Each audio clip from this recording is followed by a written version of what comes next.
SEC Network basketball is presented by Pfizer on an incredible day of college hoops already. Tonight, number 6 Tennessee on the road here at Memorial Gymnasium in front of this capacity crowd. Two rivals getting after each other for the 206th time in Music City. So glad you could join us alongside the sharpshooter Dane Bradshaw. I'm Roy Philpott. Two rivals in a rivalry matchup. Packed house is what we live for. I've had the benefit of playing in this thing. I can tell you both these teams despise each other. These fan bases hate one another, and you better bring your A game on the road if you're Tennessee. For Rick Barnes, he has the comfort of knowing this is Kai Ziegler in his backcourt. The head of the snake on both ends. He's just a complete menace. I think this guy's the best leader in the country, and he does a phenomenal job distributing the ball as well. On the other side, Chaz Lanier is their best scorer. However, just 8 of 43 in his last 3 games. If Tennessee wants to break through for their first ever Final Four, they've got to continue to make him the leading scorer, #1 option, and he's got to be aggressive and assertive the way Rick Barnes has asked him to. Meanwhile, for the Commodores, we go back in time last Wednesday here inside Memorial Gymnasium. Devin McLaughlin, after a critical block on one end, the three-point play on the other, and that was the difference in the comeback against the Gamecocks, 66-63. McLaughlin, the Boston College transfer, one of 11 new faces for head coach Mark Byington in this Vanderbilt roster this season. A true difference maker, and number 99 in black and white today. A key factor for Vanderbilt, who's off to one of its best starts in the last 15 years at 14-3, 2-2 in the SEC. And hey, Dane, we were here 2 years ago. We saw Memorial Magic then and the upset against also 6th-ranked Tennessee. Commodores would love to duplicate that kind of effort here today, and they've got the crowd, perhaps, to do it. Yep. Sensational environment. It's going to be loud. There's going to be runs for both teams. And right now, the Commodores are as excited about their program as they have been in several years. This is the best home court advantage I've seen Vanderbilt have in probably 5 years. The Magic is back in Music City. Just about set and ready to go. Vols have won 13 of the last 14 in this series. That lone loss we mentioned coming 2 years ago as the nation's 6th-ranked program. Chuck Jones and Mike Roberts. Akpara and McLaughlin underway. And A.J. Hogarth walks it up the floor. Vanderbilt with the possession first.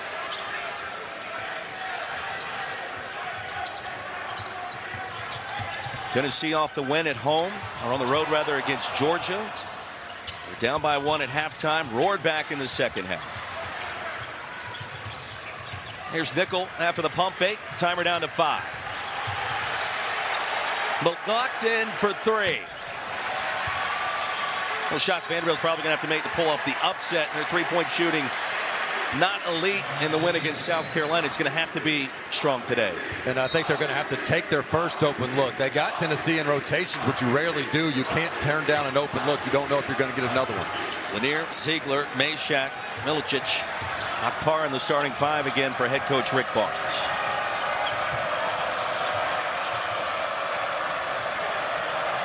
Ziegler defended by Hogarth, the transfer from Michigan State. Lanier for 3. Poked out to Ziegler. And a fresh 20.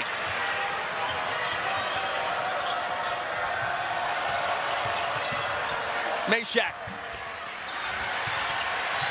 Now Vanderbilt, an undersized team, not the best rebounding team in the SEC. But Jason Edwards back into the starting 5 for head coach Mark Byington today, with Tyler Nickel, Hogarth, Mignon, and McLaughlin. Swatted away, Akpara snuck in. It'll stay with the Commodores. Akpara is such a great rim protector for this Tennessee team. Anytime you get in the lane and you think you're going to go up there without any resistance, forget about it. 34 in orange is a specialist. Dan, you mentioned it early. You feel the electricity in this arena now. It's been a minute since it's been like this here. And there's still a lot of orange in here, but it's not nearly the percentage it has been in years past.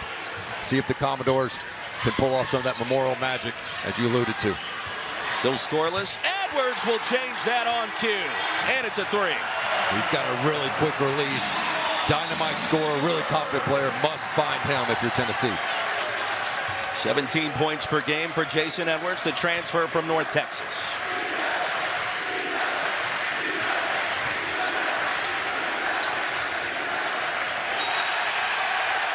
Tapped out of bounds and a turnover. Vanderbilt gets it back. Rick Barnes, year number 10, stops at Clemson, Providence, Texas. He has won everywhere and trying to reach the Final Four with this team this year. Mark Byington, year number 1, stops at JMU and Georgia Southern. He's also won without skipping steps along the way. JMU, Georgia Southern, not easy to do. Picked to finish 16th in the preseason poll, and all he's done is get Vanderbilt thinking NCAA tournament year 1. Hogard, an emphatic slap of the hands after the runner. 5-0.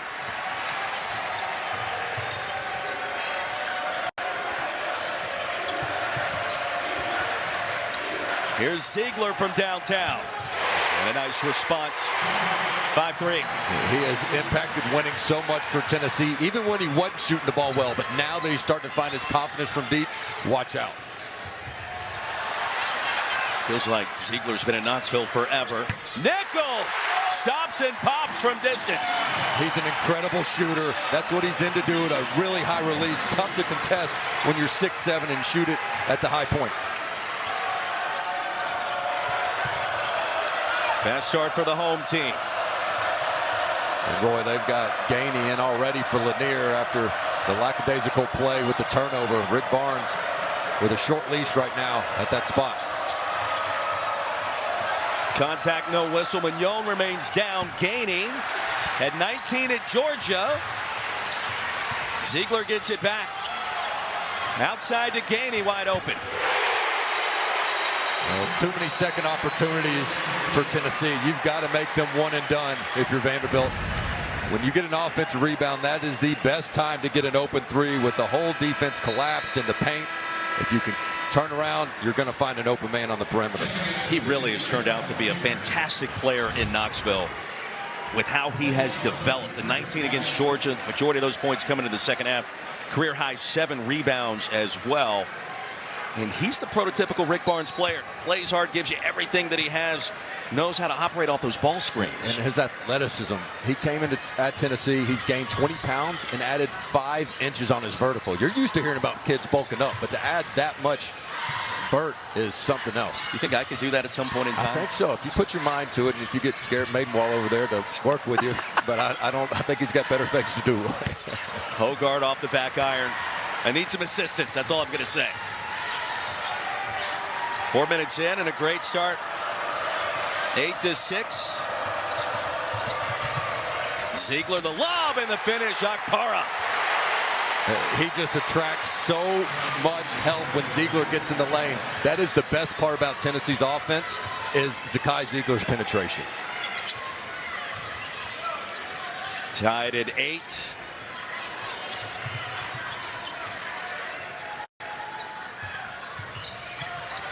And a steal. Pass row. We will do that coming up.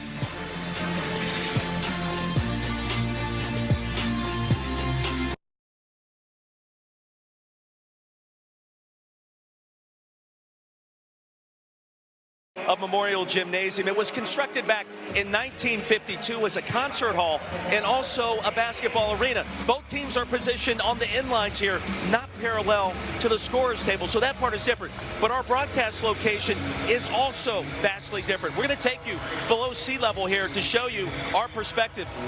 You hop down. Over here is Dane Bradshaw waiting. And you are literally eye level with the court, if not right below the court. You switch over to the headset, and you've got this unique perspective that you really don't have anywhere else in all of sports. At your age, to make that jump the way you did from court level down to where we are on live TV, my man, hey, way to put it out there. You took a risk for the team. We got it done, but it's also unique in the sense that from where we're positioned, we're pretty far away from the basketball court itself, which you look at the monitor a little bit, perhaps more than here than you do in other spots. Oh, but it's part of the charm. Look at that. Oh, hey, you're not even out of breath. You just continued on. Unbelievable. In rhythm. Thought we might need to lip sync that thing for you, but you've stayed in good shape, man. Appreciate that. I will say there are times where I'll look at our monitor here because it's hard to see exactly where some of the action's occurring. So hopefully we planted enough seeds for excuses if we get something wrong, right? It's just I think so. Depth and perception. Yeah, that's valid. Fun start in this one. Tied at 8. Collins launching and connecting. It's a long 2. MJ Collins. Transfer from Virginia Tech. He's a bucket getter. He's really good off the bounce. And the response, Milicic, top of the key. And Tennessee jumps in front 11-10. They've got to get that out of him. So much attention on Chaz Lanier's shooting drought, but Milicic can really help this offense if he can start knocking that down consistently the way he has so far in his career. Collins the other direction and blocked out of bounds by Cade Phillips. Well, the rim protection for UT. It can be elite at times, and Chaz Lanier's also back on the court. Yeah, this is not a tall Vanderbilt team. They do a good job getting into the lane. Cade Phillips comes over. Great timing on that one with the weak side block. Jalen Carey on the floor. Physical presence for the Commodores. Big man move. Not this time. Those are ones they got to have, though. I mean, they get a good angle. He loves to spin. And that's where Coach Byington has said we just got to finish more around the basket than we have been.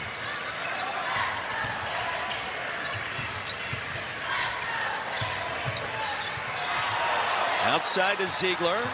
He'll penetrate. Left wide open. Bounced out.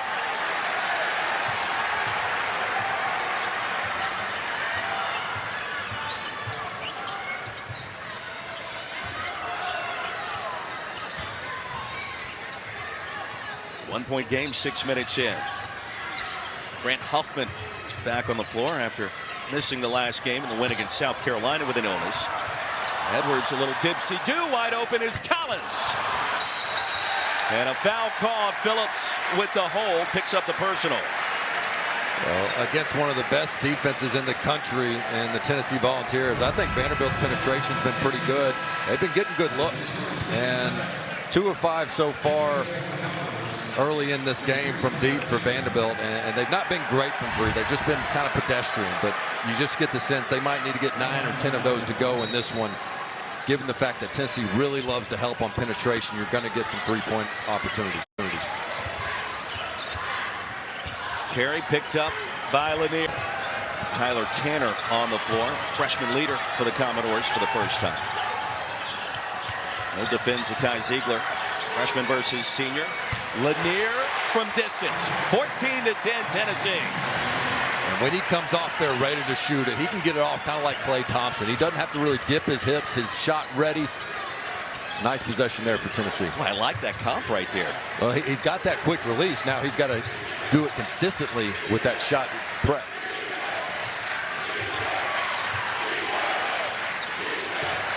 Shot clock down to 6. Tanner off the bounce. In and out. Carey on the putback was shoved from behind. They're going to say that foul. Is it on Phillips? I think so. I think he had his hand on Carey as he was jumping in the air there. A little push off on the offensive rebound. I thought that was in the act of shooting. They're going to be calling for it. I think you got a great point there. Was the call before he touched the ball or as he was tipping it in, to me, is the question for the officials. I think they're going to give him 2 shots. And I think you're right. Jalen Carey, JMU transfer, has given Vanderbilt really some of its much needed presence in the post, trying to rebound for a team that's undersized, and I don't think anybody's going to be fooled by what Vanderbilt wants to do. They want to turn you over. They don't turn it over that often. They're going to make threes. They can penetrate. The rebounding is going to be a bit of an issue. And they work their way enough around that to reach the NCAA tournament. For Mark Byington in year number 1, Carey a 55% free throw shooter. He's got 1 more. Para checks back in. To your point, though, Roy, I mean, this Vanderbilt team is so good at turning people over. It's the live ball turnovers. They will jump passing lanes. Rick Barnes showed his team all 25 turnovers South Carolina had last game in the film room and said you must meet your passes. They can't be lazy or soft. And if you can not turn the ball over, I think you can get pretty good looks against this Vanderbilt defense. The challenge is, can you value the basketball? Here's the lob. Akpara's slams it home. Well, 68% of his made field goals are dunks, and so many of them are just lob dunks. The chemistry between he and Ziegler in year one together, it looks like they've been playing together their whole lives. How hard is that lob pass to make? Because it had to be precise, and it was. There was about 2 inches where you could thread the needle there, and Ziegler, like he's done his entire career, did it again.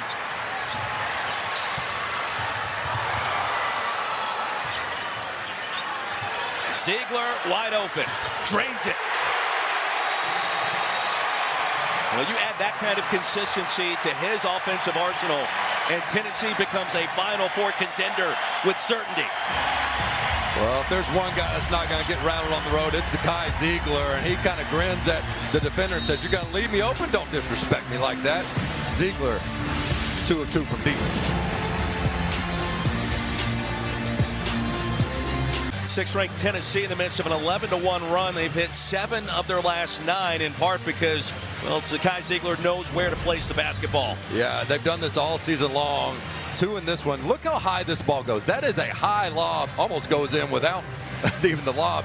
But see how he gets it at that high point. When I asked Zakai Ziegler and the staff about how long it took to develop that chemistry, they said, look, we had it going right away. The biggest adjustment Zakai Ziegler had to make was throw it higher. Felix Okpara's vertical is much better than the bigs from a year ago. Jonas Adu, who's now at Arkansas, really good big, but you had to throw it a little bit lower right at the rim. Because Ziegler can throw that thing so high, oftentimes you're not going to get somebody on the defensive end to be able to come in and swipe it away because, look, Okpara can just go get it at its high point more so than the defender can. All the dimes dropped for all of these years, an elite defender. But his leadership as a guy coming in from the Bronx, like, I don't think you can talk about that enough by the time we get to the end of March. And you're used to seeing veteran guys become leaders, but he has been the heart and soul and leader of this team since he got on campus, no matter how many All-Americans and players and NBA guys were on the roster. Lockton was hammered, hit the deck, going to shoot 2. You know, and Roy, to finish on Ziegler too, this rivalry, it can take a little bit of an education for the players given the transfer portal. A lot of these guys have never played in this thing before.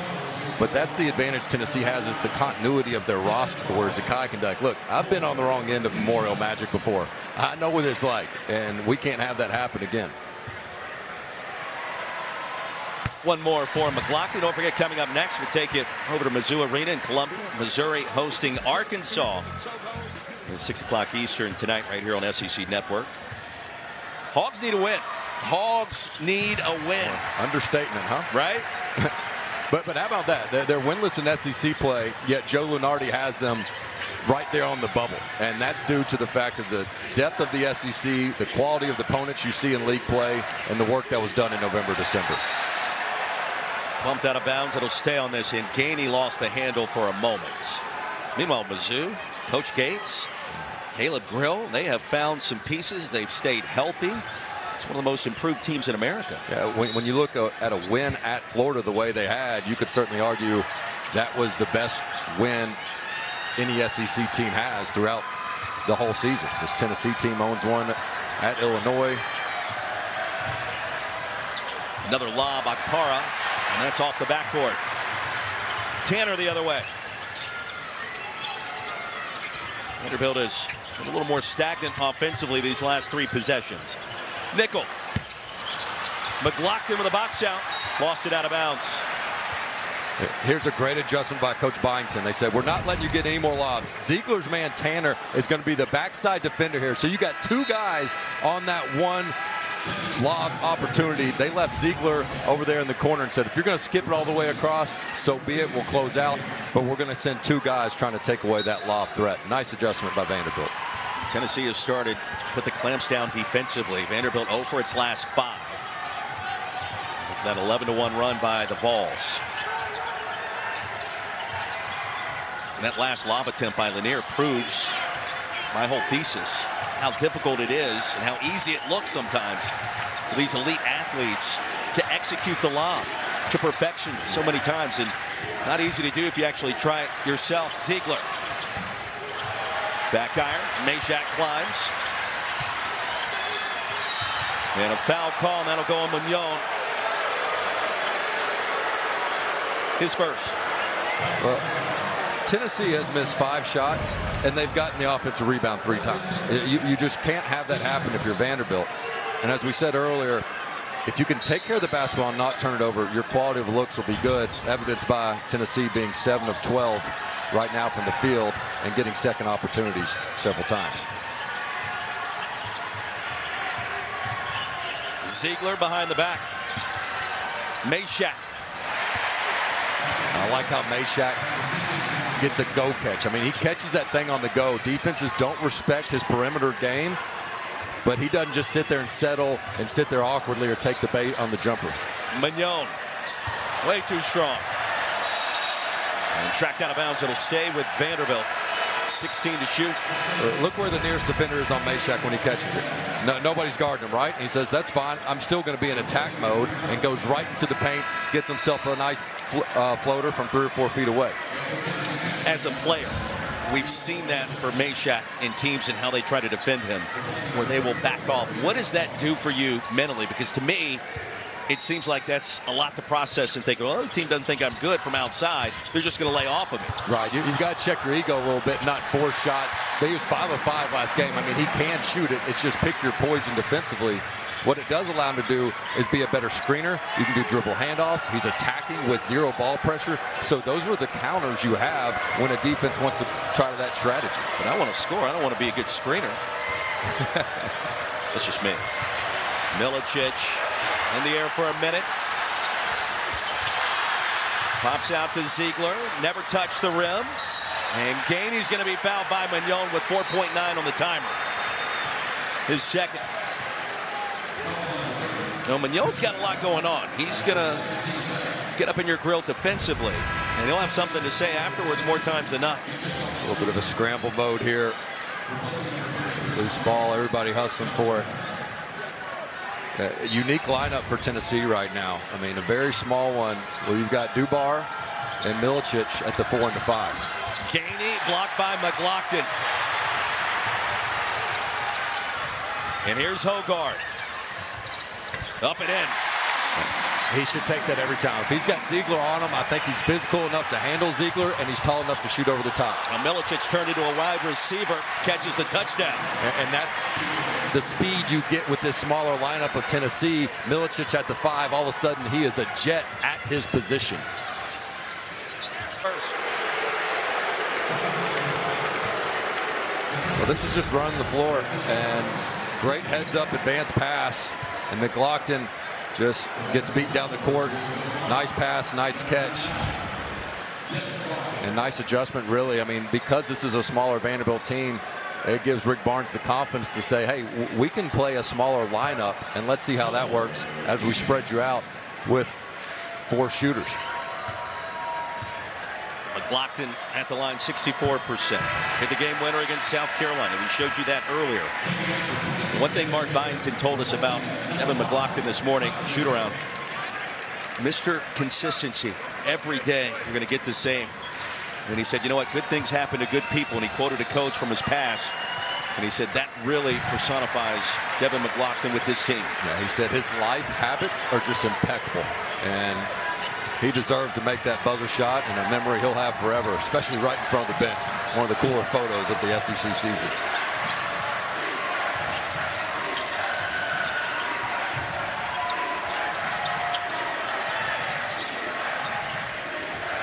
Dubar wide open.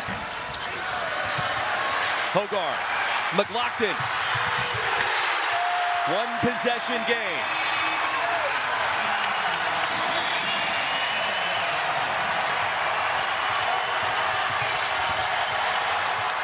Dubar again, this time from the corner, and he connects.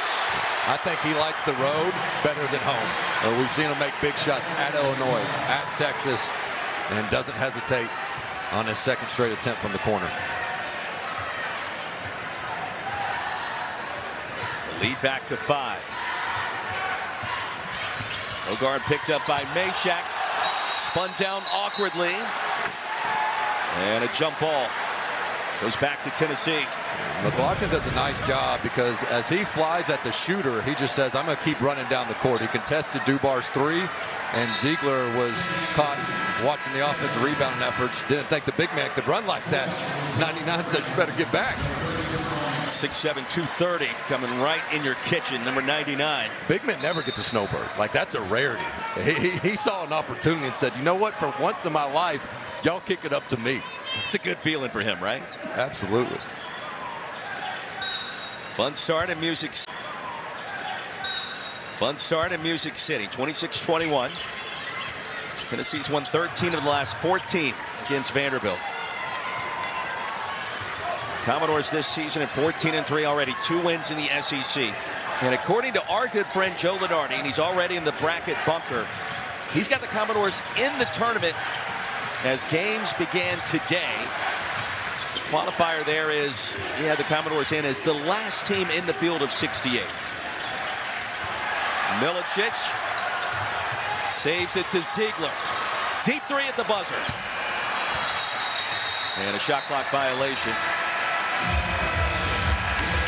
Under 8 to play in the half. Joe Lenardi, our good friend and yours, will explain exactly what's happening in the SEC with the resumes after this.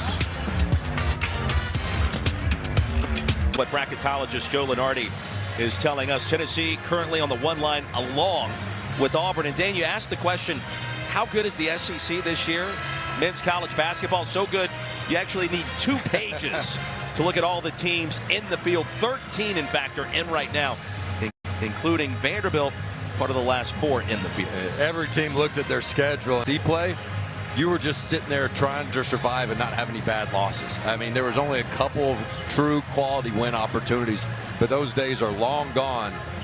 Thanks to the leadership at the SEC office, Dan Leibovitz, Garth Glissman now, and all the things that have occurred with the athletic directors, with the facilities, the investment that's been put in. This has been a long time coming. It wasn't like one giant leap. It's just been gradually a step here, step there, to where you see it right now in historic performance by this conference. 5-point game out of the timeout. Dane Bradshaw, Roy Philpott, Memorial Gymnasium. Vanderbilt and number 6 Tennessee. Vigneault wants to make something happen. A giant step. Edwards fouled on the 3. Now the blow by Ziegler. He didn't like the whistle. That's going to be his second. 3 free throws coming for Jason Edwards. Edwards is the guy they got to get going because he can get his own. This one's going to be off the catch. And anytime you lunge from point A to point B, a little bit of contact on the hand. And Edwards is one of those guys that can kind of get his own shot the way Collins can. And you just got to be able to have some of those penetrators and one-on-one players against a Tennessee defense that's so good in their help side. Jason Edwards 86% at the line this season. Leading scorer, he has come off the bench the majority of the year for Mark Byington. Meshack comes in, Ziegler goes out. And the philosophy for Vanderbilt to bring Edwards in off the bench, kind of a volume shooter. He's going to get his, as he should, the North Texas transfer, but come in off the bench, you get a second to diagnose what's happening on the floor, and some of your other guys find their rhythm before you enter the game. And one way to find your offensive rhythm is to get the other team's best defender in foul trouble. Zakai Ziegler now with 2 personal fouls, so keep an eye on the score right now as he goes to the bench. I'm sure Rick Barnes would love to be able to withstand this lead and build upon it without risking him putting him back in the game. Jordan Gainey on the other side picks up the foul from Huffman. And Carey slow to get up.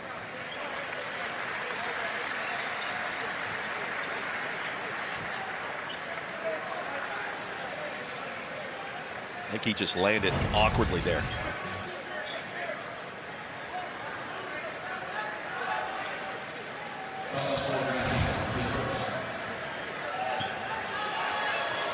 "17 games off the bench this season for Jordan Gainey. Transfer from USC Upstate in the Palmetto State. Certainly had one of the most memorable moments of the season so far with that game winner at Illinois. So with Zakai Ziegler in foul trouble, this is a situation Gainey has been in the past on the road. So that's why you go play a tough non-conference schedule, to prepare you for this type of adversity. I believe Gainey's well suited for that right now. I remember you and I were on Rocky Top there right before Christmas and posed the question to you, what does that do for a young man's confidence like Gainey? Like Huffman got rejected, but it falls right to Carey. We try to slide it over inside. It's out of bounds with 11. I think where Vanderbilt's gotten sloppy in their offenses times is when they try to go 1-on-5. Like they try to no pass offense and let me just try to penetrate with the defense set. Get the ball moving a couple more times and then try to get to the paint touch.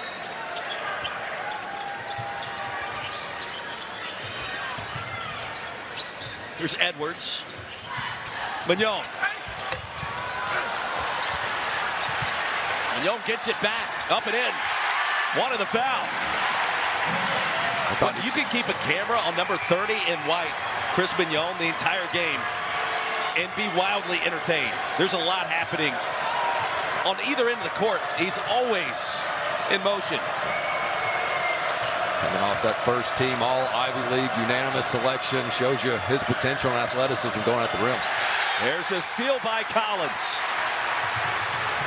Ahead to Edwards. And Carey was sandwiched between two UT players. And a foul's going to be called. I believe Akpara picked up the personal. Well, second time Lanier's just been careless with the ball. I mean, this is rare for him to just turn it over, but the good active hands. This is what Vanderbilt does. Live ball turnovers. And while they don't convert on the transition three, that's their style of play. And you've got to be aware of that, of the active hands and long wingspan that these guards have. Commodores in the bonus. That was the second foul on Akpara. You got Siegler with 2, Kate Phillips with 2. And a chance for Mignon to tie it up at the line. You mentioned the transfer from Cornell. 78% free throw shooting. And to add to that, Roy, Felix Akpara with 2. And so now all of a sudden you wanted to play small as an option, and now it's a necessity. And see how Milicic as the 5-man and Gainey running the show at point. Not a lineup I think Coach Barnes expected to play this early in the game, with Bishop Boswell coming in on top of that. Tied at 28.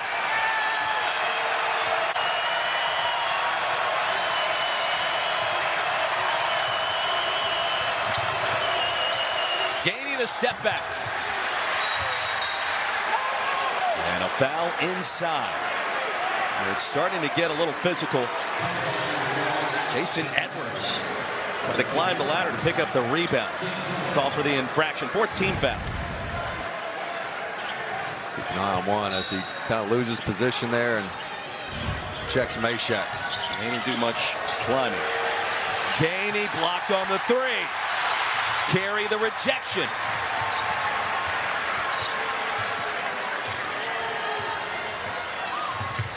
Edwards the crossover.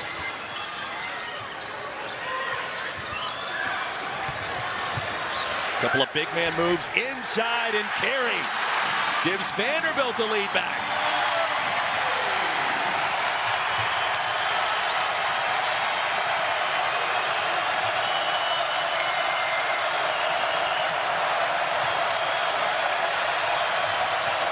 Gainey with a pass.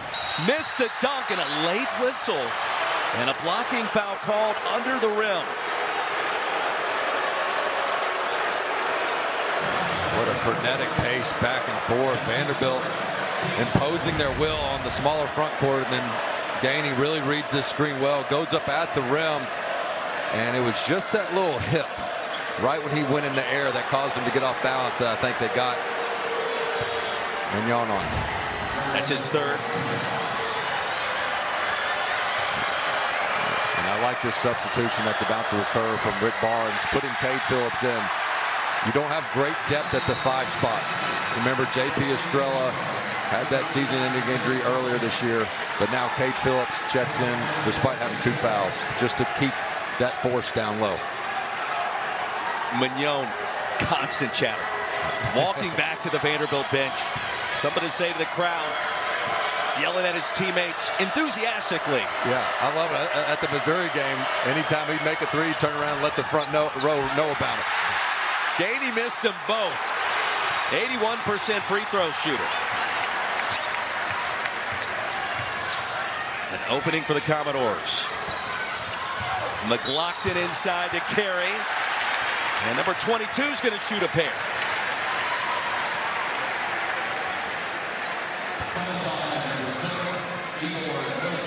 Milicic picks up his first. This game has had 3 distinct rhythms so far in the half. Good start by Vanderbilt. Tennessee an 11-1 run, and now Vanderbilt with the response, grabbing the advantage. One more for Carey. Hey, coming up tomorrow right here on the SEC Network, we'll have a women's basketball triple header featuring the first 2 games. Flau'jae Johnson, number 5 LSU, one of just 3 undefeated teams left in D1. Will take on Florida at 1 Eastern. Following that, down in Starkville, Rebs and Bulldogs. Ole Miss has only won 1 game in Starkville in the last 18 years. New Year's Day back in 2023. Meanwhile, Vanderbilt a 3-point lead here. Entertaining first half. You can kind of feel the electricity. The Tennessee fans that have traveled in from Rocky Top and the home team in Vanderbilt. Well, the foul zone for Tennessee was strategic by Vanderbilt. I mean, they came into this game. Coach Byington said, look, we're getting way too far behind in the foul count. We've got to be more physical on both ends. And it's paying off for them right now as Tennessee having to do some makeshift lineups. Gainey picked up by Tanner. Shot clock down to 3. Meshak's got to go. He slipped and fell. And a shot clock violation.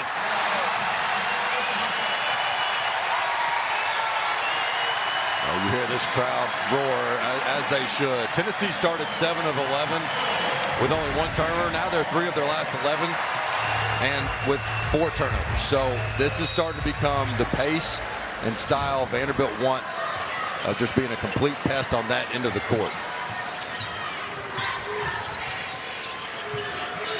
Hoggard versus Meshak. A.J. Hoggard. Tom Izzo's former point guard, in and out. He's brought that Big Ten mentality into the SEC, a physical player. Not many guys are going to be able to take a bump to Meshak and displace him much, but Hoggard is one of those guys in the league that has the same physique. Great use of the word displace. That's exactly what he did. Meshak now against Collins. In and out with a mid-range. When's the last clean look Tennessee's had? I mean, it has been lockdown defense on this end of the court. And now more than 3 minutes since Tennessee's last field goal. Hoggard gives it up to Collins. Tracked down by Lanier. 3 first half points for Chaz Lanier. Milicic, an air ball.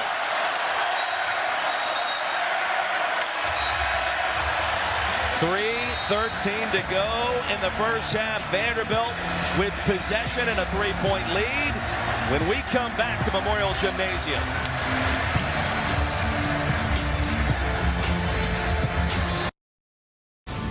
What up, y'all? Coming up at half, I'll show you a couple of top 5 teams survive. Some great hoops games going on right now, including a good one between Texas and Florida down in Gainesville. What are you seeing right here, Slug? What I'm seeing right here is a fight being brought to Tennessee and not answering the bell. Yeah. Mannion and Carey. Right. Vanderbilt is physical at all 5 positions. Maybe not tall, but it's physical. Loud out there in Nashville, boys. We'll see you in a couple minutes. PB, thank you very much. It is loud indeed. Dave Bradshaw, Roy Philpott here in Music City, and take a look at what the SEC is doing right now in the AP Top 25. Well, the top 15, where you've got 1, 2, 3. You've got 7 teams ranked. Mississippi State, a team nobody wants to face. Pick your poison amongst those squads. There is elite talent and coaching everywhere. Well, and after the first set of games, you thought road wins are going to be so hard to get in this league. And boy, and they still are hard. But you see Missouri go to Florida. You saw Alabama go to Kentucky. And so Auburn today goes to Georgia without Janai Broome. So some of these teams, they're all hunting for that SEC championship, and you got to defend home court and steal a few on the road. Several have done so already in this short conference season. Well, if you're just switching gears into basketball mode after football, let's reintroduce you what we're seeing in this game so far this afternoon. In Vanderbilt at 14-3. with 2 league wins already and a 3-point lead against number 6 Tennessee. This is not the team, literally not the team that we were talking about a year ago. 11 new faces, reconstructed roster, and plenty of talent and scoring ability. On cue, it's Jason Edwards, the leading scorer. 17 per game coming in. He's got 8 today. Beautiful move. That guy was born to score. He has scored his whole career, and he's brought that same prowess here to Nashville. Commodores by 5. Kai Ziegler remains on the bench with 2 early fouls. And a traveling violation on Milicic gives it back to Vandy. This is a great use of the pump fake and pivot. And because he lets the ball go before that pivot foot lands, that is a legal move and a great one by Edwards.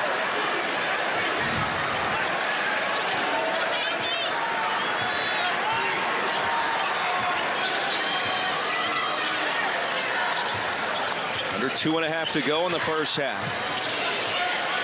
It's a 9-0 run for Vanderbilt in the last 4 minutes. Edwards, the pump fake, and the finish.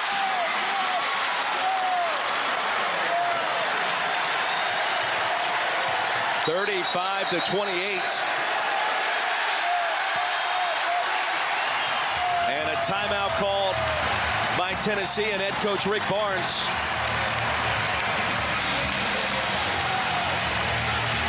And he wants to talk to his team out on the court. He does not like how this game has started and the response by his Tennessee Volunteers. Well, if I'm not mistaken, it was 26-24 when Kai Ziegler went to the bench with those 2 fouls.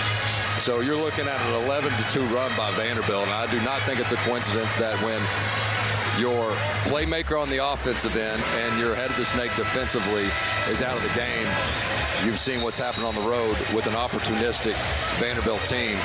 Edwards just really crafty. I mentioned his ability to make one-on-one plays. You just got to have guys that can get their own bucket against a really good Tennessee defense, to where sometimes it's just good defense, better offense. Vanderbilt has a couple of those guys, certainly one in White. I want to ask you this question. How difficult is it to do what Mark Byington has done in just his first year? The roster's totally different. They've got a 7-point lead right now. There's nothing fluky about any of it. They've beaten some quality teams this year. Joe Lunardi's got him in the field. This looks like an NCAA tournament team. And it's not as if he was somebody that took this job and brought 4 starters with him from an NCAA tournament team. I mean, this thing was completely brand new. Still getting used to his roster, strengths, weaknesses, what the right lineups are. But what was interesting to me, he said, look, we've got to have people that are really quick or really physical. Nothing in between. And I think you see some of that with their roster. You got guys that can jump passing lanes, really athletic. And if they're not that, then they are a bull, physical specimen down low. Lanier to the free throw line. We talked with Rick Barnes today. He has challenged Chaz Lanier across multiple fronts. Wants to see him execute the ball fake a little bit more. Wants to see him get his open looks, attack the rim on occasion, and become the force that he knows he can be. 2 of 2 at the line there, and Chaz Lanier now with 5 points and the lead down to 5. And true scorers find a way to get their points from the stripe. Lanier's got to do more of that.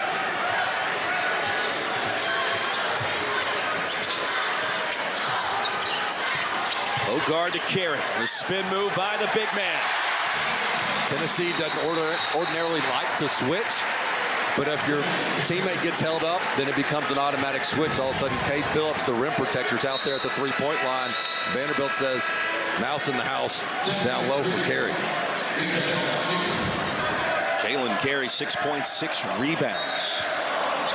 Commodores have made their last 3 from the field. Tennessee just 1 for its last 7.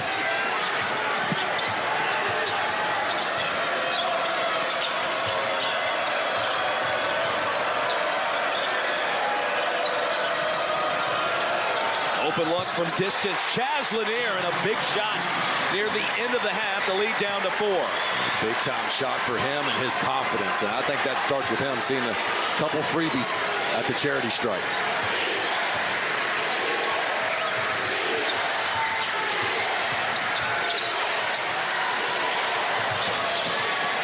Under a minute to go. Edwards surveys. 5 to shoot. Step back three. Would have liked to see him take Milicic off the bounce. So he's got the advantage from a quickness standpoint. And you wonder, where is number 2, Chaz Lanier? Suddenly with 8 points. And come off the high ball screen. Milicic with an elbow, no whistle.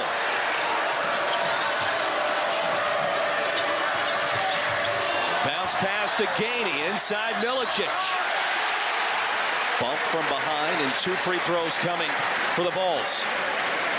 Nice little mini run here for Rick Barnes in Tennessee after that timeout. He was showing his frustration and just get a little bit of penetration. Wasn't the prettiest, not exactly how you draw it up, but leads to an inside touch.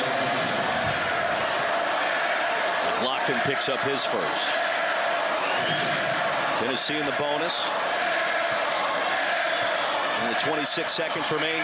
Very entertaining first half. As the Commodore fans remind Igor Milicic of that air ball, and he's thinking, man, that was like 10 minutes ago. Did that make you mad as a player when fans did that? Because they remember, they never forget. Yeah, of course it did. You got to try to make the next one and tell them to be quiet, of course, but and maybe more foul language than that, but pick up a tech. But I'm sure Igor's like, man, I tried to put that play behind me. 76% at the line, Igor Milicic buries both. 1 possession game, shot clock is off. You seem to be very presumptuous that I've been in that position of having air balls. I assume you didn't have a lot of air balls, but at some point on Rocky Top, I figured it went down once or twice. No, there's been plenty. Hogarth picked up by Mayshak. 2 outstanding athletes toe-to-toe. Clock down to 5, will give it up. Nickel for 3, and a foul.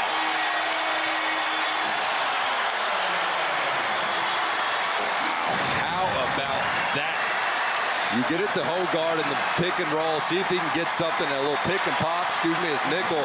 He has such a quick, high release. And Mayshak, with that long closeout, had to lunge at the shooter. And as Tennessee started to regain, get some of that momentum to close the half, that bucket was absolutely huge. Especially if Vanderbilt can defend for this last 3.5 seconds, jogging to halftime, feeling really good about where they're at. 4-point play by number 5, Tyler Nickel. One more chance for Tennessee. Gainey off the mark. And Vanderbilt with an upset on its mind, a 6-point lead headed to halftime at Memorial Gymnasium. Let's get you to the studio. The halftime report at 17-7 run. The difference, Peter Burns, Pat Bradley, Ron Slay. Ball's got some work to do, my man. Indeed they do. It is a terrific trio of us right here. Pat Bradley. And welcome back to SEC Network Basketball, presented by Pfizer. 20 minutes in the books. 41-35. Vanderbilt with a 6-point advantage over number 6 Tennessee here at Memorial Gymnasium. Dane Bradshaw, Roy Philpott, Mark Byington. What are you telling your team at halftime? Halfway home to the upset. I think you say, guys, great effort, way to be physical, way to get to the stripe. On the other hand, don't expect us to get 41 points here in the second half. I don't know that the Commodores want this game to be in the 80s. They would love to, but the bottom line is Tennessee defensively is going to get better as Ziegler gets back on the court. He had that foul trouble, but the biggest thing is keep getting to the free throw line, getting points that way. Let's take a look at our first half highlights, and it was Tennessee that jumped out to an early 8-point advantage, and Zakai Ziegler from downtown. Yeah, he was red hot, picked up where he left off in that game against Georgia, but then as he went to the bench, all the momentum changed. Vanderbilt Commodores, it was by committee. They hit some 3 balls. They took advantage of mismatch situations down low in the post.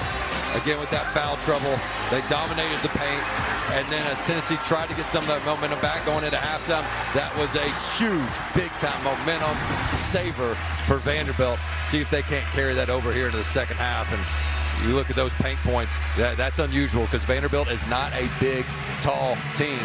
But they took advantage of Tennessee's lack of depth at the 5 spot. Well, you made a great point when Rick Barnes called that timeout after Ziegler's second foul. That was going to be a potential turning point, and it was. And Vanderbilt closed that first half on a 17-7 run. And what does that look like to begin our final 20 with Ziegler back on the floor for number 6 UT? Yeah, I do think if you're Tennessee, one of the bright spots was Chaz Lanier, he turned it over a few times, but 2 of 3 from 3. See if that carries over here in the second half, him finding his shooting stroke. Commodores a perfect 14-0, the halftime advantage this season. That'll be tested here at home against Tennessee. Mignon the spin. An aggressive move. He comes up empty. Okpara clears.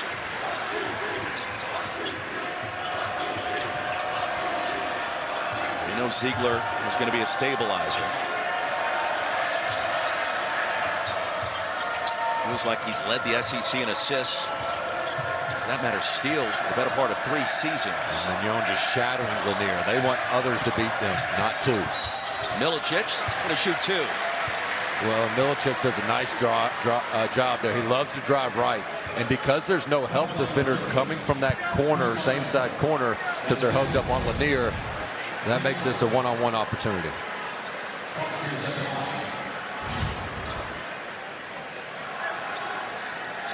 Foul was called on Nickel. Let's see, now they're going to switch that to Mignon. So if that's accurate, then Mignon just picked up his 4th personal. And he's been an energizer out there for head coach Mark Byington today in this season. And he's going to have to check out. He has personified that aggressive mindset of attacking the rim, being the aggressor for Vanderbilt. And he shakes his head a little bit. He's like, I haven't been able to get much of a whistle on this in the court when I attack the rim, and I'm the one going out with 4 fouls. Milicic cuts the lead to 4.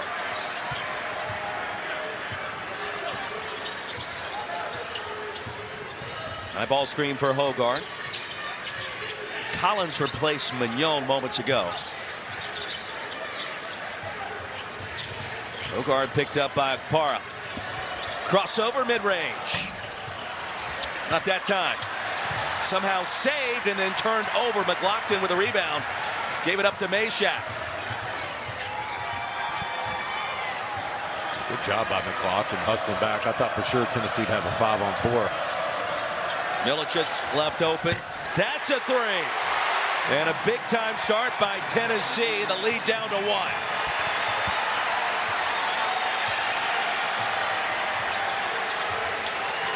Second triple for Igor Milicic.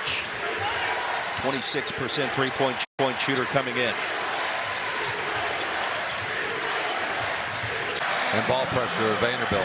Over and back, gives it back to Vanderbilt. And the key there is how far Vanderbilt stretches that ball screen. It makes Okpara have such ground to cover to get back to the shooter. If that is a closer distance, Okpara can get back there in plenty of time. Great spacing by Nickel.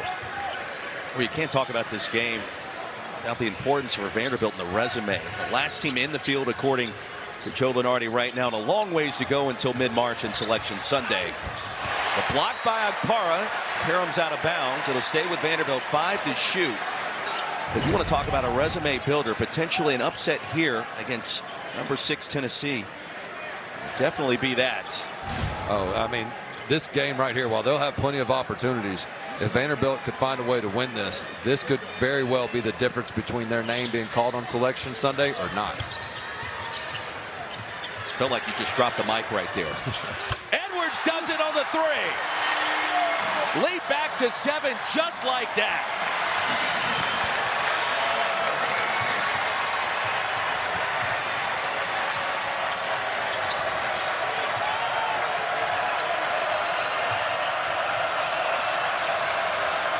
Lanier, too strong.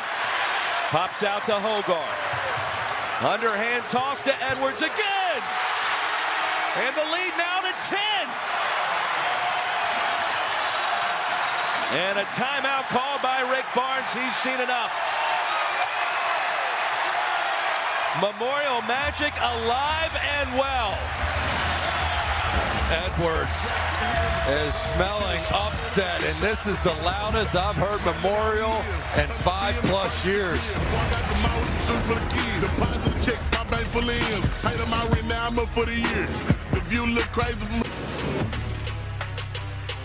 Here comes Mignon with a pass. Outside to Lawrence for the win. Yes! He got it! He got it! Vanderbilt wins it!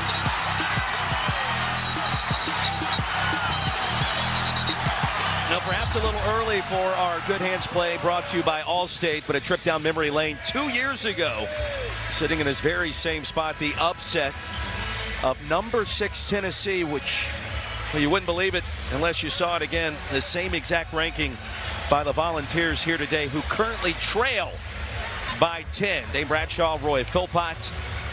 Familiar voice on that call. Great job. I'm sure Tennessee fans are thrilled to know that same guy is calling this game again. Well, it is what it is, but it is interesting when you look at Tennessee ranked inside the top 10, venturing into Memorial Gymnasium. The record is not what you would expect it to be. Now, we're going back to 1968. Yeah. It's been a minute, but they've struggled here under similar circumstances with just 2-5 in 7 meetings before today.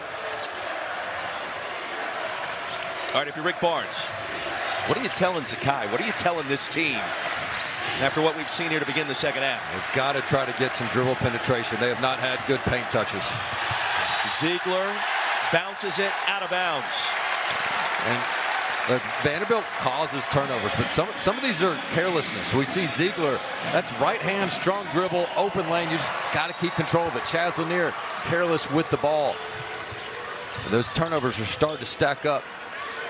8 now for Tennessee, wasted possessions. Vols this season only loss coming at Florida. Tennessee was ranked number 1 in the country. Nickel open again.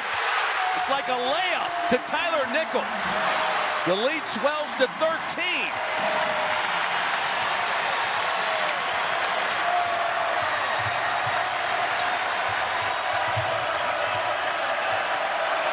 Where is Chaz Lanier?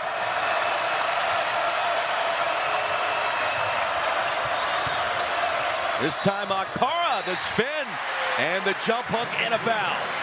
Well, that's one way to do it. That's what Tennessee must have in the post. They have just not had a back to the basket, dump it down inside, stop the bleeding type post presence. And Rick Barnes is just imploring Felix Akpara to demand the ball down low, trust that jump hook. Yes, they're good at throwing those lob dunks, but that's not sustainable for your 5-man paint points. It's got to be traditional buckets like that. Transfer from Ohio State. 3-point play, and that'll cut the margin down to 10. That'll stop a 12-2 run by Vanderbilt. Remember, Tennessee sliced that lead down to 1 right out of the gate to begin the second. How about pick and pop with Nickel? It's worked several times already. Works for Hogard here, and A.J. Hogard. It's pretty simple basketball for Vanderbilt. High ball screen, throw it back to Nickel. If they cover that, keep your dribble and get to the rim. That's 8 points really on the same play. Just this half.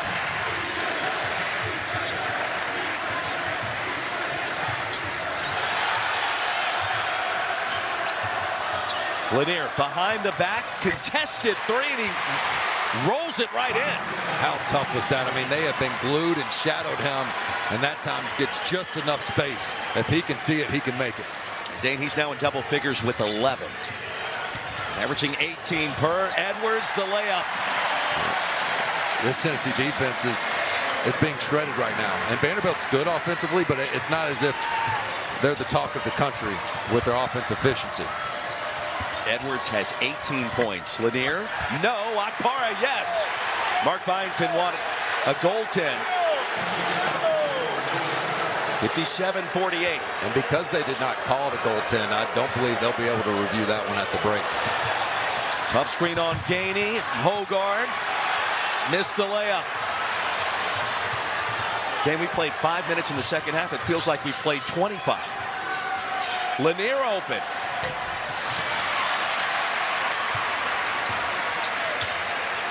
Mark Byington tells Jason Edwards, slow it down for a minute. There's a wide open Hogard. McLaughlin. Hogard again. Yes!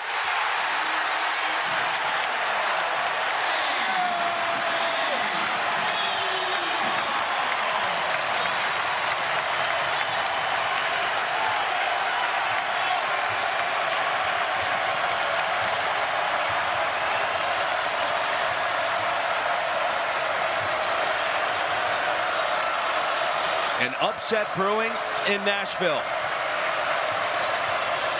5 to shoot. Ziegler cuts inside, spins it down. 60 to 50. Roy, this is the #1 three-point defense in the country of the Tennessee Vols, and Vanderbilt says, forget that. We're going to let it fly. They are on fire here in the second half.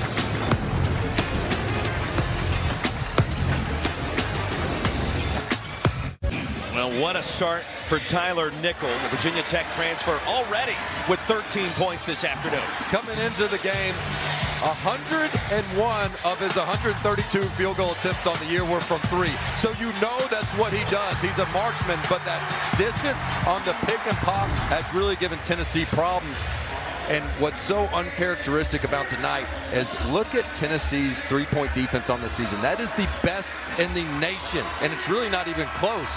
Yet tonight, a Vanderbilt team not really known for their three-point shooting has found open looks. They're playing with confidence, and that confidence has been contagious here in the second half. They only made 3 threes in the first 20 minutes today. 5 so far in the second 20. Hence the 10-point advantage. And we just have not seen Tennessee's defense scramble the way they have here.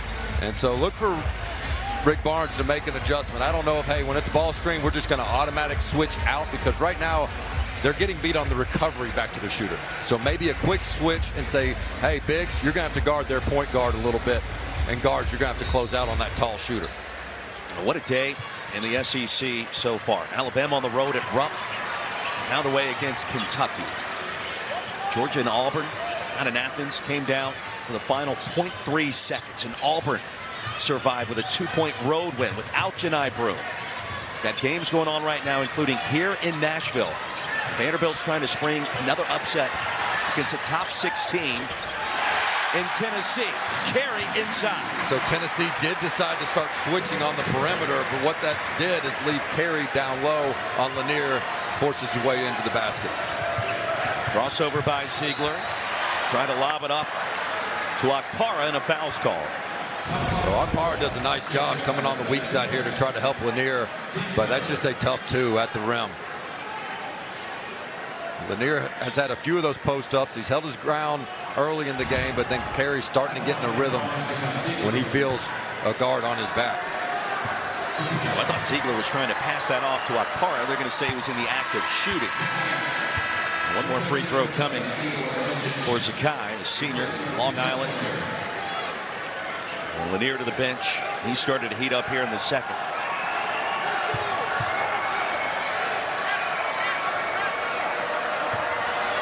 And Ziegler close to a double-double. Now with 10 points and 7 dimes. Grant Huffman will spell Jason Edwards as the point guard for a minute. This was something that Mark Byington talked about with us this morning. He has to find ways to allow Edwards to rest. Boy, I mean, to help off, I get trying to stop the drive, but let Ziegler control the penetration instead of leaving the red-hot nickel. Ziegler, pass Huffman. Short, cleared by Carey.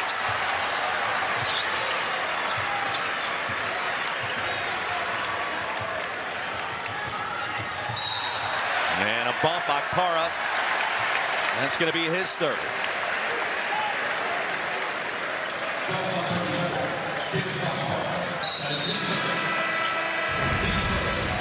Again, they're trying to hedge on this ball screen and recover. Good job by Edwards. You just really want to attack the hip of that big man and get that hip check. So Akpara checks out. Cade Phillips back on the floor. He had 2 early fouls to start this afternoon in Music City. Here's Carey on Phillips. Stolen by Meshack. That's a great dig by Meshack. Ziegler intercepted by Carey. Ahead to Collins, who slams it home.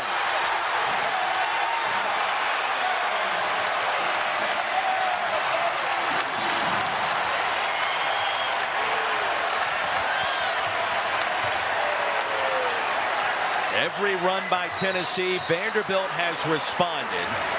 Huffman clipped Ziegler. He almost caught a body last game, and Collins, my goodness, up and away.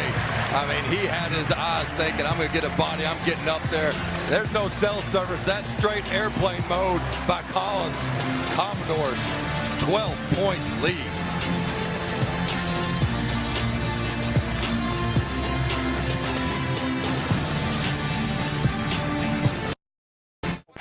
Well, it's time to look at the big flex play brought to you by Southwest Airlines. Dane Bradshaw moments ago indicated that MJ Collins in airplane mode. He is set for takeoff and liftoff number 2 for the Commodores.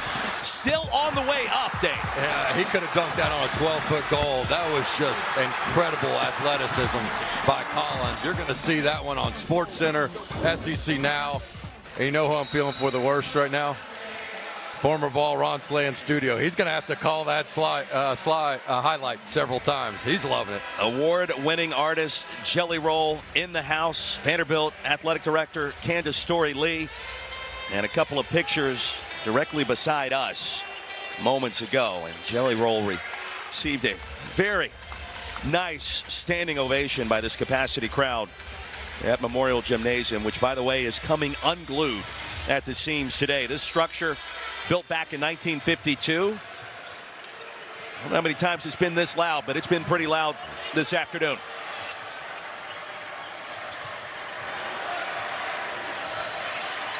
Milicic, Mignon back on the floor with the 4 fouls. Meshack left open by design. Well, here's the problem right now. Tennessee doesn't seem to have a go-to scorer. They had it in Dalton Connect last year. Chaz Lanier looked like it this year, but when he's struggling, this looks like 2 years ago when you had complementary scorers trying to take on a lead role. Remember Tyreek Key, Santiago Vescovi, Josiah Jordan-James. That sort of roster that doesn't have that individual star power scorer, and Lanier's going to check in because the ball's just got to get a bucket from somebody. Too much standing and watching. Chaz Lanier does have 11 points. Yeah. It's been a quiet 11, and sometimes this season that's been how it's gone, and he'll end up close to 20.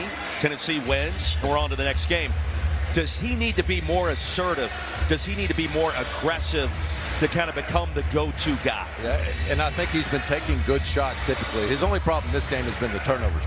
But trust me, they have got to keep making Lanier the focal point and live through the ups and downs, because this Tennessee team, we said it in the open, they cannot get to their first ever Final Four with an offense that doesn't have that go-to perimeter scorer. And as much as I love Zakai Ziegler's game, I do not think they're at their best when they're looking at him to carry the load offensively, make a play, and oh, by the way, get everybody else involved and pick up full court. I think that's just too much to ask of Ziegler. It can happen at times, but throughout the course of the season, it's got to be number 2 getting the ball in these types of stretches on the road, or I don't think Tennessee's going to meet the ceiling that they can. It was a 6-point lead at halftime. That advantage is now doubled. 8.5 minutes in to the second half. Dane Bradshaw, Roy Philpott.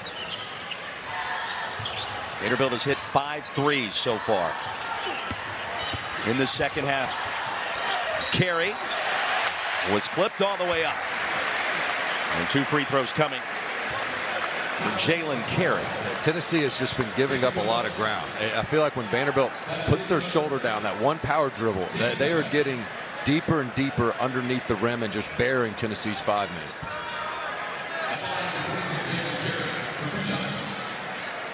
Carey with 8.7 rebounds, 2 of 4 at the line, now 3 of 5. Now coming up next, Mizzou Arena, the place to be, as the Tigers host the Hogs. And Arkansas in desperate need of a conference win without one so far under first-year head coach John Calipari. Mizzou, one of the biggest surprises. We talked about Coach Gates and the great job he's done this season. That surprised Missouri at Florida. I mean, I'm as surprised by this right now. This is a Tennessee team that's only allowed 70 points 3 times all season with a high of 73. Yet here they are on the road. And a steal. Tanner, the freshman. Vanderbilt already Dane, to your point, has 68 and the largest lead at 16. Well, this is where Ziegler must stay composed. He tends to turn it over, and then he follows it up with a great play there. That's much better by him. Sometimes he's so eager to get it back that he follows it up with a second turnover. Para in double figures with 11, along with 3 rebounds. Yeah, they just got to find a way to get a stop, consecutive stops, to get back in this game. Nakara has been a force in the paint with those lobs today. Collins lost the handle. Big shot here from Ziegler. You're right, that was a clean, open look in transition, just unable to convert.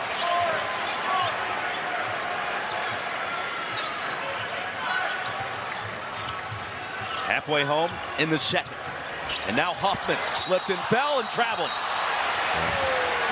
And Igor Milicic was hoping they wouldn't have blown the whistle. He was taken off. Tanner is just so good on the ball. This freshman is so promising. 40 steals on the year coming into the game. And he just really impacts the game with those active hands. That's a 2-time Gatorade Player of the Year. Other guys like John Jenkins, Darius Garland, Derek Byers, notable Gatorade Player of the Year, Gatorade Players of the Year that have landed here in Nashville. It was amazing to talk to Mark Byington today, and he said our best leader on this team of veterans is an 18-year-old, and he was talking about Tanner, and there's Chaz Lanier. And that's what you have to have. Zero hesitation, just comes off that thing, locked, loaded, cash money for Lanier. I mean, Dan, you know Tennessee's going to make. Imploring him, hey, shot fake or shoot it, but don't just catch it and stand and wait. Yeah, Mark Byington compared him to Klay Thompson. You just can't make mistakes when you defend Chaz Lanier. The release, three-point ability, the decision-making, the North Florida transfer. 11-point advantage, and Tanner on the move. Carey, the stick back. 12 points, 8 rebounds for Jalen Carey.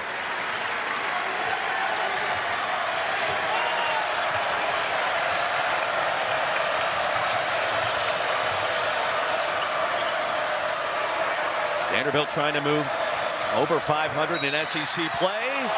Hogarth thought it was clean. It was not. Here's the issue with the rim protection. If you don't block the shot, all of a sudden you have left your man for the offensive rebound, and that's an easy basket for Carey. And when you go up against a high shot blocking team, oftentimes you tell your guards, hey, if you're in trouble, just get it up on the rim. Don't get it blocked. I don't care if it's off, high, wherever. If you can get it on the backboard, we're going to have an offensive rebounding opportunity, as Vanderbilt did right there. Tennessee last led in this game at 28-27. About 6 minutes remaining in the first half. Since then, all Vanderbilt. It's the 4-point play by Tyler Nickel right before halftime. And reasserted the Commodores. Chaz Lanier off the mark.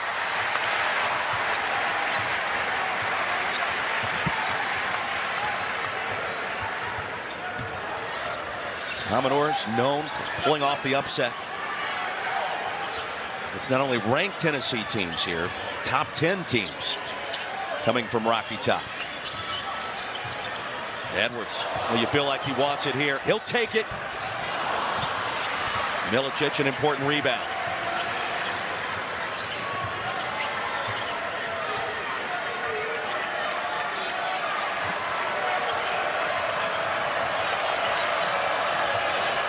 What a game for the upset-minded Commodores. Akpara tried to slam it home. Fouled in the process.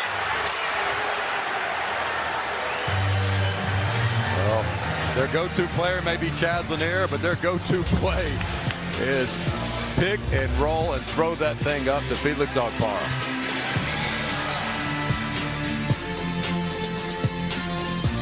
And Morris Yugasuk from half court almost. Oh, got it. I called that in live action when he nailed it. I knew he was going to do it. Five of our people right here. How about I called this? Walter Clayton. I already saw the highlight. Last night, too, Gators up 7 at the break. Back to Nashville.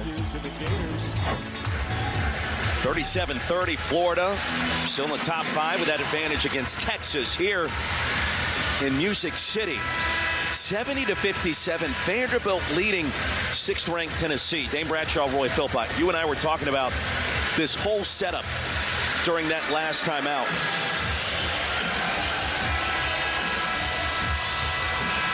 And the comment I made to you, this doesn't feel like an upset with what we've seen so far. Tennessee is 10 of 20 from three-point range. They haven't led since it was 28-27. Vanderbilt's just done a great job of taking it to the balls. They haven't turned it over. Yeah. Tennessee's defense, I don't know, it hasn't been there the same level it has for virtually the entire season so far today. Right, no, that's the stunner, is how Vanderbilt has been so efficient. And I thought for sure in the second half Tennessee would tighten up. But here in the second half, all Vanderbilt's done is go 11 for 20 and 5 of 7 from 3. And you're right. I mean, other than the first 5 minutes or so of the game, Vanderbilt's been the better team so far. However, as we get closer and closer, the toughest part of pulling off an upset is the close. You've been playing with freedom and nothing to lose, and then all of a sudden you get towards the end and you got something to lose. So can Vanderbilt continue to be the aggressor for another 7.5 minutes? And Chaz Lanier started to heat up, gives Tennessee a chance for the comeback. Akpar has had a solid outing. Shot clock down to 3. And the runner by Tanner is no good. That should be a shot clock violation. At least one of these veteran officials signaled that. Don Daly, along with Chuck Jones and Mike Roberts.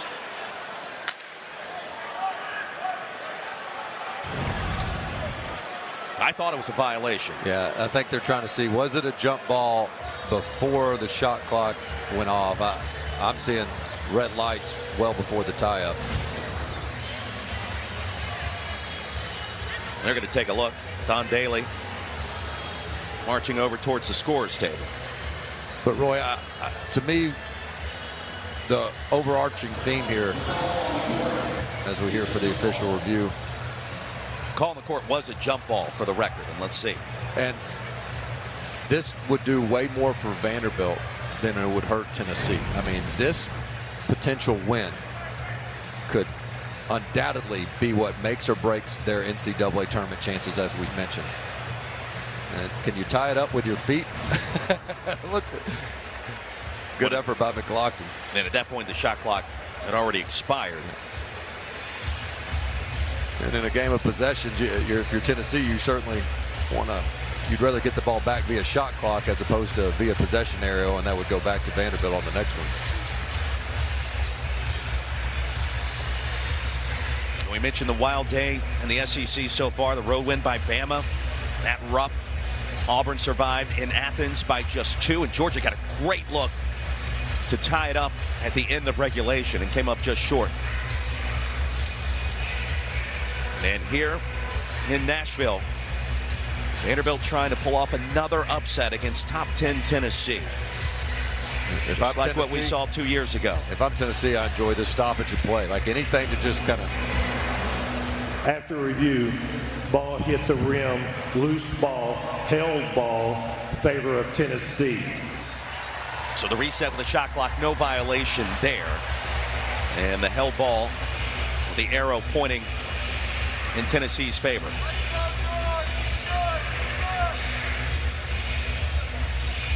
Well, there's always multiple components to those replay reviews.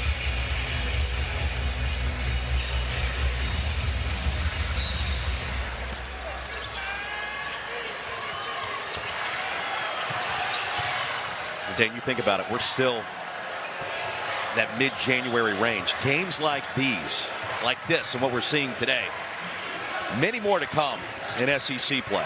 And if Tennessee can get this thing to single digits, all of a sudden, typically the team with the lead starts playing a little bit tighter. Boy, Edwards bottled up. Ziegler and a traveling call. Lanier turns it over. And the defense tremendous that time by the Commodores. They're making his catches just so hard. They're fighting through here. It gives them a little bit of bump, and that's the right call. He catches that, and that's an opportunity. When you feel the defender that close on your hip, you got to know, hey, this is an opportunity for me to keep going towards the rim as opposed to stopping right there. A.J. Hogarth shaking his head, proving that call. Edwards off the hesitation. McLaughlin inside, and the dime drop by Jason Edwards. 72-58, the lead back to 14. Certainly the less stops you get, the less likely you are to get anything in transition. It's been nothing but half-court basketball for Tennessee, making it very tough for them to claw back in this thing. And they've had to work for every inch offensively. Nearly another turnover. Lanier saved it. Ziegler up and in. He's just tough as nails, but he has got to sit down and guard like he's never guarded before. He is the head of the snake. Tennessee has to get a stop. Trading baskets is not going to get it done for Rick Barnes and this team. Freshman versus senior. Tanner and Ziegler.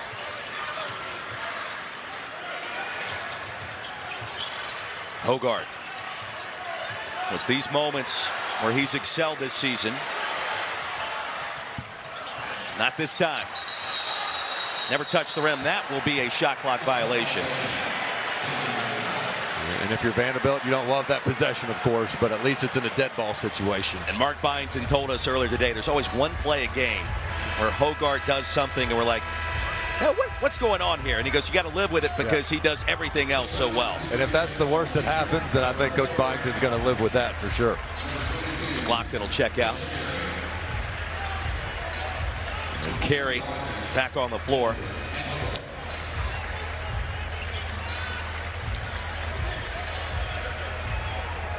Well, Vanderbilt, in a sense, has reintroduced itself to the SEC, not only in men's basketball, but in women's hoops. Go back to the great job Clark Lee and company have done on the gridiron. Okpara slices that lead down to 10.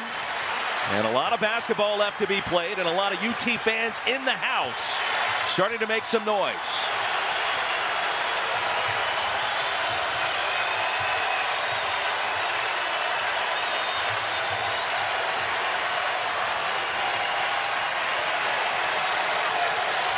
Shot clock at 7. Here's Huffman. Nickel.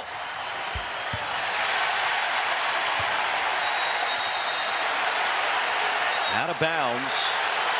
And let's see. Don Daly says that's a shot clock violation.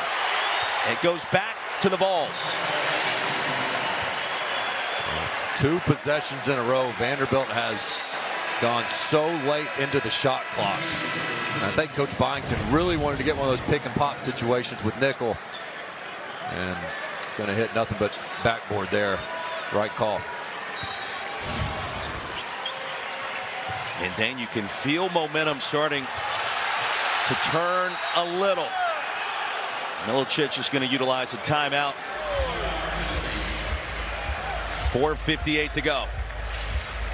Well, it's rare that anybody can stay in front of Ziegler, and it doesn't just take one defender, it takes 2. Vanderbilt has a guy in front of them, a guy in back of them, and Tennessee's got to find a way for somebody else to get open and try to hit a streaking Milicic who's taking the ball out of bounds. He showed you his versatility on that last possession, be able to come up the court, big man to big man lob. Now, Tennessee viewed as a 1 seed right now by Joe Lunardi. Vanderbilt, the last team in the field, according to ESPN bracketologist Joe Lunardi. The senior Zakai Ziegler, his numbers impressive as always.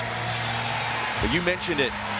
It's a bigger deal for Vanderbilt to enhance the resume, and the difference on selection Sunday between getting in or not could come down to these final 5 minutes. Yeah, no question. You'll look back at March and say, all right, we had a 10-point lead against what could be a #1 seed on our home court with 5 minutes ago. What did we do with that opportunity? It's right here in front of Vanderbilt. They've got to take advantage of this. For Tennessee, of course, you want to keep that 1 seed. So there's certainly plenty on the line for them as well. Auburn continues to win without the injured Janai Broom. Incredible job Bruce Pearl's done on the Plains. Now the all-time winningest coach. Auburn basketball history. To beat Mississippi State and then go on the road, beat Georgia without what could be the player of the year. Really impressive for Auburn. And a shove as Ziegler fell down. Tanner says, that was my bad. That's going to put them in the bonus. And just invades that space. Ziegler sells it pretty well. But this is another way for Tennessee to just slowly get back into this game. I think the pace, the stoppages, all these things that are keeping Vanderbilt from continuing the rhythm they've had for the majority of the game favors Tennessee as they try to cut this thing to single digits for the first time in a while. Zakai Ziegler, 12 points. Now 13. And a pressure-packed moment for one of the standout performers in the SEC going back 4 seasons.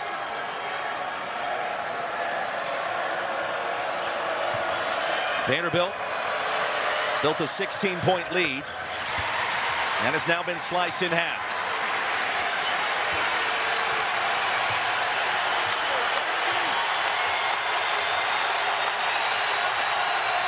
And the Tennessee faithful starting to make some noise. Hogard got caught in the air. Carey finds a way to put it in.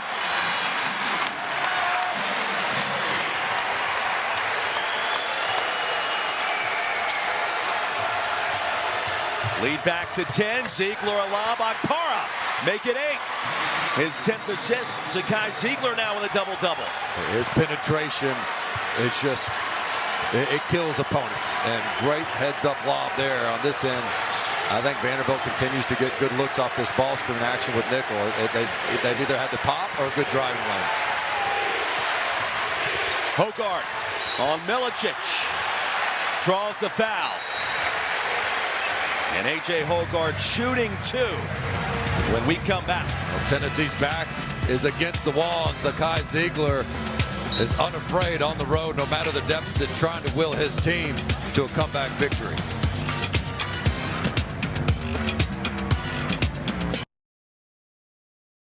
Day, January 20th, 7:30 p.m. on ESPN. Back here at Memorial Gymnasium, the lead at 8. A.J. Hogard set to shoot 2 free throws. Dane Bradshaw, Roy Philpott. Turning point came when Zakai Ziegler picked up that second foul in the first half. Vols led at that point in time and really haven't since. And then Jason Edwards happened. Jalen Carey approaching a double-double. And Vanderbilt in the paint with those tiny guards finding ways to score. Yeah, and the bigs have been productive down low. Coach Byington said we've got to finish better around the basket. Not only has he had that, but they've been shooting the 3-ball much better. And that's what's impressed me the most is second half, typically a top team like Tennessee hits the reset button. They come out swinging.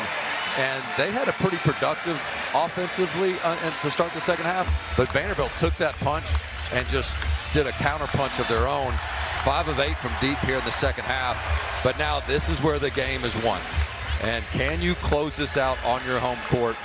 They got a chance to extend the lead right here at the strike. And Dane, this crowd, this atmosphere, the sounds we've heard today, it sounds a lot like March. And I'll be curious what Vanderbilt does offensively. Mignon in for Nickel, because that ball screen up top that is just giving Tennessee fits. They're either not covering the pop or they're giving up a driving lane. And see if Vanderbilt tries to do that with Mignon, who's not quite the shooter as Nickel is. Hogard only 7 points, 2 assists, no turnovers against one of the top defensive teams in the SEC and in America. Ziegler. Carey, a rebound. Hogard asked for it. He'll get it. And he can make that. But if you're Vanderbilt, you live with it. If it's Ziegler one-on-one and glued to everybody else, you'll trust your defense there, given the deficit Tennessee's facing. He'll clear it out for Hogard. On Gainey. 4th crossover. Behind the back, lost the handle. Now Gainey was there. Lanier double teamed.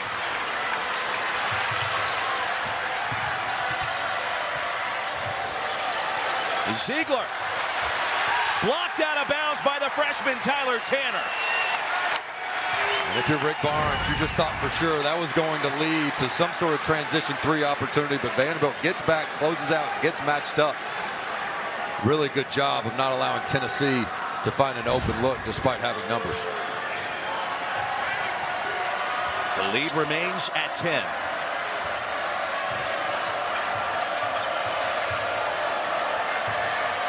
Milicic slams it home. Strong finish. An emphatic dunk by Igor Milicic. You talk about sending a message of we're not dead yet. Igor Milicic just attacking the rim. Holy smokes.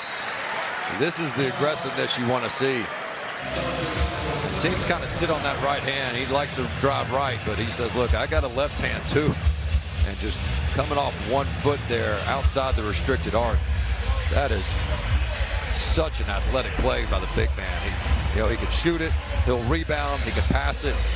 You can run plays for him, you can run through him. And see if that doesn't ignite this Tennessee team for a late rally. Mark Byington called the timeout. How does Tennessee attempt to try to get a stop here with what we've seen with Hogarth trying to get to the line, and it seems like every possession where Vanderbilt has to score, it does. I think the number one thing for Tennessee is finishing the possession, because Vanderbilt is likely to take a lot of clock, which means it might not be the best look. They'd rather kill clock, limit the number of possessions left in the game. But when they do that, go to late clock, ball screen offense, contest shots, and rebound, make Vanderbilt be one and done. If you allow them offensive rebounds, there's just too few possessions left in this game, down 8. 2:35 to go. Dane Bradshaw, Roy Philpott, what a scene at Memorial Gymnasium.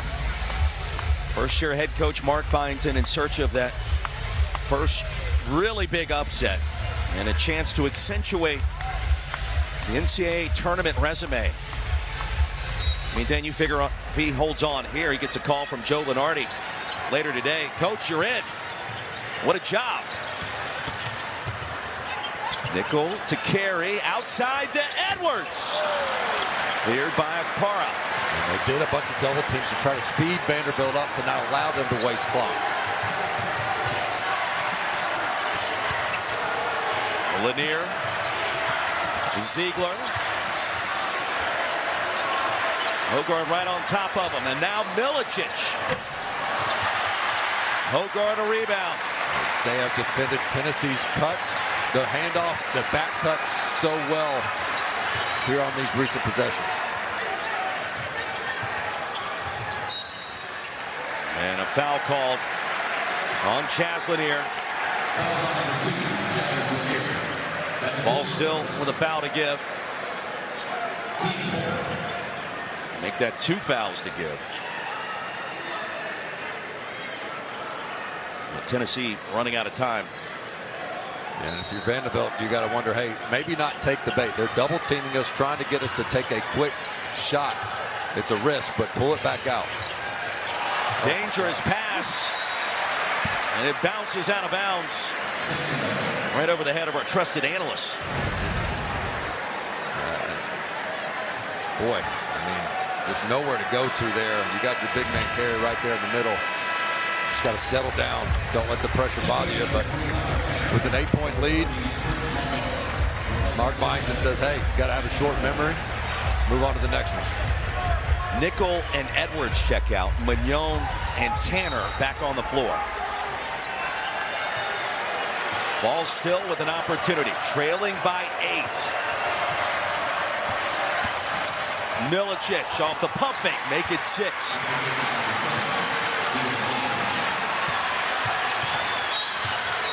And Mignon's going to be fouled.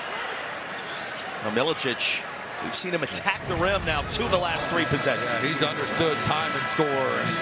He beats him left last time, and this time he just goes right at the rim with no resistance, a blow by. They were worried about that lob dunk, so they tried to bluff at Milicic, and he realizes, hey, if you're not going to truly come over and help, I'm going to keep it and finish. It's keeping Tennessee in this, and because they've had these fouls to give, they can give them, and then they can create a dead ball situation. Try to come up with a turnover here against this pressure. 2 substitutions again for Vanderbilt. Mark Byington, Edwards with his offense back on the floor, as is Tyler Nickel. Huffman will trigger. And a steal. Lanier has it. 76-72. Here comes Tennessee.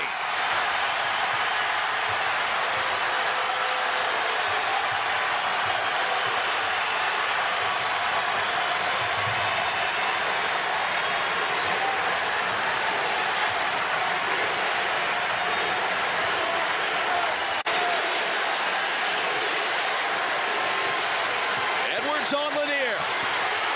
Triple team. Too strong. Milicic has it.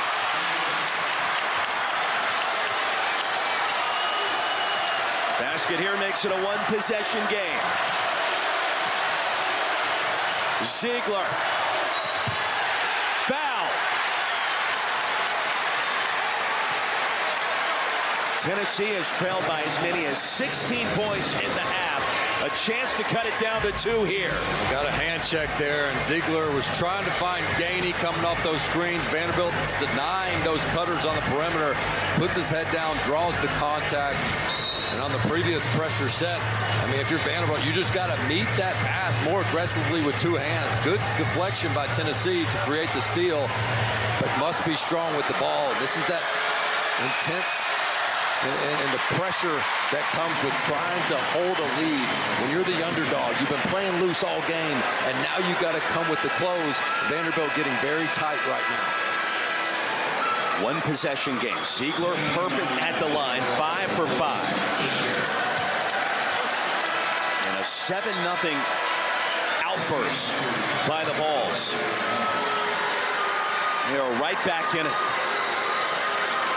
You thought Tennessee might be in a position where they had to start fouling to extend this game. If Ziegler makes this free throw, you're going to continue to press up, see if you can't create a turnover. But Rick Barnes may play this thing out, try to get a stop, and send it to overtime late. 76-74. Defense for offense, substitution, Jemai Meshack in the game.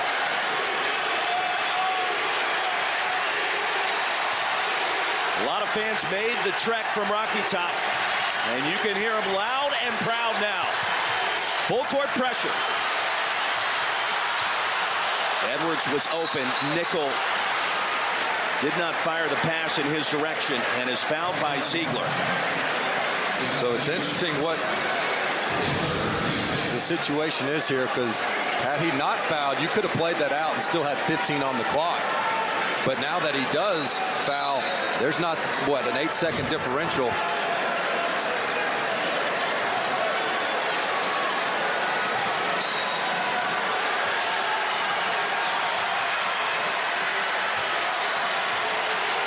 Vanderbilt in the bonus, rest of the way. After the foul to give. 15-second differential between the clocks. Here's Nickel again. Tyler Nickel. Outside to Hogard. Off the mark, and Milicic clears. Shot clock is off. What a comeback by Tennessee. And Rick Barnes will talk things over.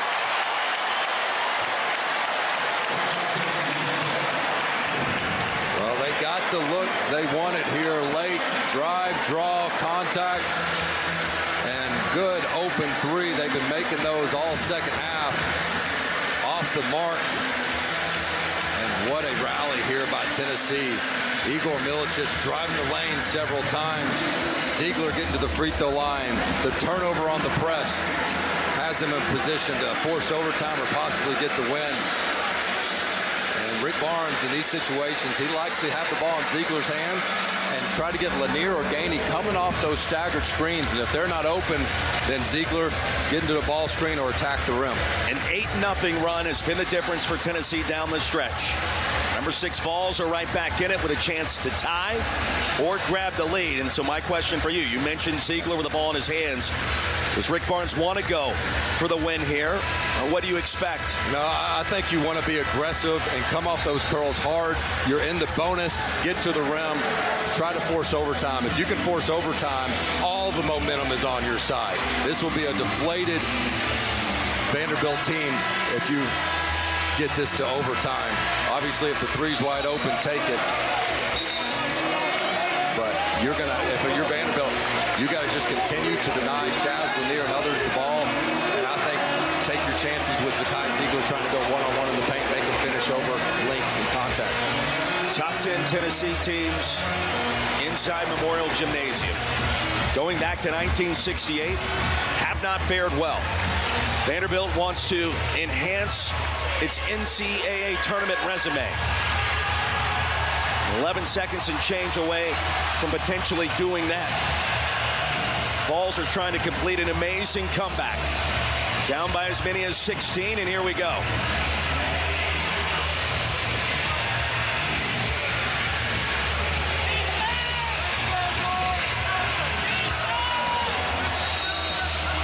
This capacity crowd on its feet. Chaz Lanier. 8 seconds to go. Lanier blocked at the rim. Vanderbilt saves it. Tanner's going to be fouled. My goodness.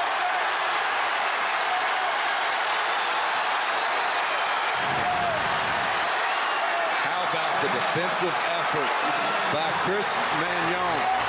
A year ago, he's playing in the Ivy League at Cornell, and now he's contesting a shot with possibly a game-winning block against one of the top teams on the country. His effort and energy has been consistent all game long. He's had some foul trouble, but he has been the aggressor on both ends of the court. Tyler Tanner, 72% free throw shooter. The strike. That was the 4th foul on Ziegler.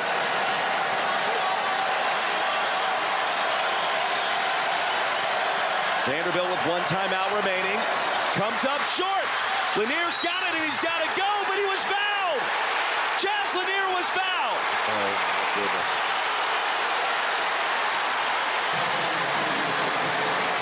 Unbelievable. This is it well short. Becomes a loose ball situation. It looks like it was more Tanner getting him with the hip there. Holy smokes. Chaz Lanier, 77% on the season. Chance to go to the strike in a pressure-packed situation. There's no contact there. Lanier heaves a desperation shot, probably from half court. Now at the line. 77% on the season. Money.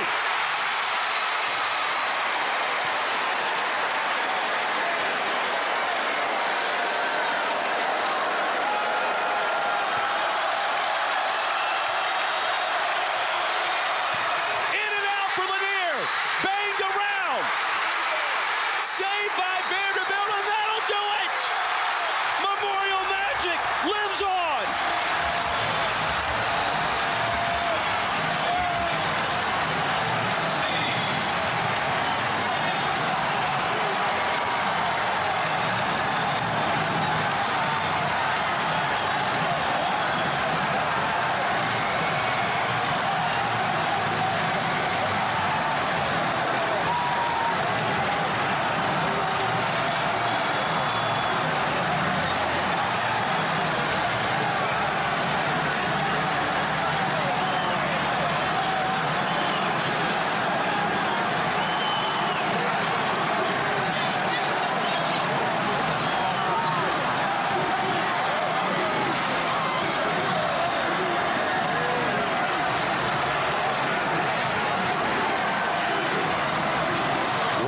said this is the best home court advantage Vanderbilt's had in years.